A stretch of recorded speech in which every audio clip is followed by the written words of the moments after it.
Le football féminin, appelé aussi soccer féminin, suit exactement les mêmes règles que le football pratiqué par les hommes. Les femmes jouent au football depuis la fin du 19e siècle, en Angleterre et en Écosse. Le 7 mai 1881, une rencontre qualifiée d'internationale oppose l'Angleterre à l'Écosse. De nombreux autres matchs attirent de 4000 à 5000 spectateurs sur la même année. Lors de 2 d'entre eux, le terrain est envahi par des raisons inconnues, ce qui oblige les joueuses à cesser le match. La presse de l'époque parle de ces matchs en faisant des commentaires sur l'apparence des footballeuses et en critiquant leurs techniques de jeu différentes à celles des hommes. Le 30 septembre 1917 se tient le premier match de football féminin disputé en France, un match France-Angleterre qui attire 12 000 spectateurs. Voici la photo de l'équipe British Ladies Football Club en 1895. Les années 20 seront l'âge d'or du football féminin. En Angleterre, les filles se sont fait bannir de 1921 jusqu'à 1971, ce qui fait quand même 50 longues années. En France, le régime de Vichy interdit rigoureusement la pratique en 1941. Le football est jugé nocif pour les femmes, soi-disant mauvais pour la santé des femmes. Les femmes n'auraient pas un corps adapté à ce type de sport. On n'est pas content.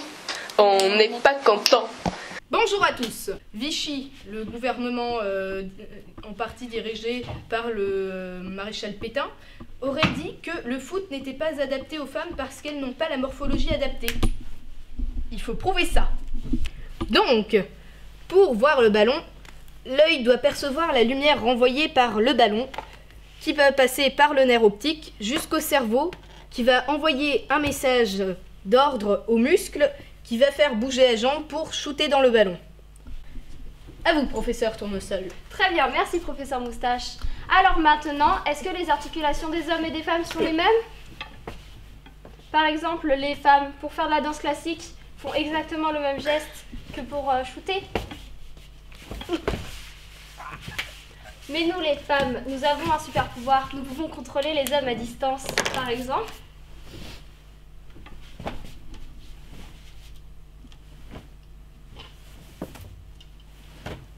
maintenant, faisons la Macarena.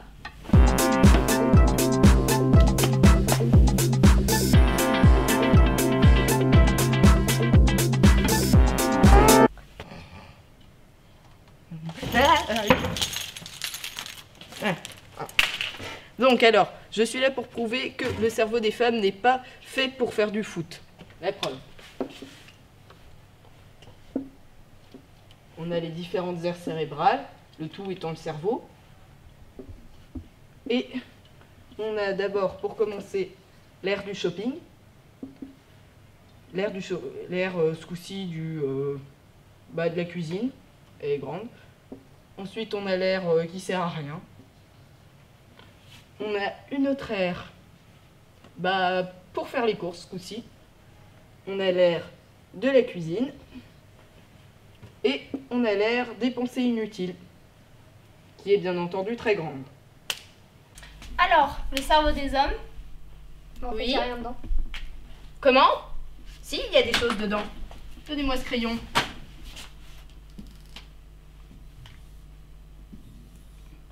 Ici, c'est la zone de regarder la télé.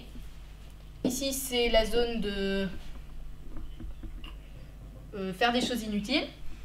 Ça, c'est la zone du sexisme. Elle est très grande d'ailleurs, si vous le remarquez. Et ici, c'est la zone, une de celles qui ne sert à rien. Bon, nous sommes bien d'accord. Attendez, Mais le cerveau de l'homme, il ressemble à un ballon de foot? Quoi? Coïncidence? Mais voilà. Allez, Maïwen. Allez, dessus Maïwen. Encore Maïwen, encore. Voilà. Allez, Caro. Mets le pied, Caro. Voilà, c'est bien. Il faut atteindre les années 60-70 pour assister au renouveau du football féminin. La pratique du foot en club chez les enfants est moins accessible pour les filles que pour les garçons. Il y a 5 fois moins de clubs que pour les garçons. Et c'est pour cela qu'il y a moins de filles qui jouent au foot. Tout le monde a le droit de jouer au foot, qu'on soit fille ou garçon.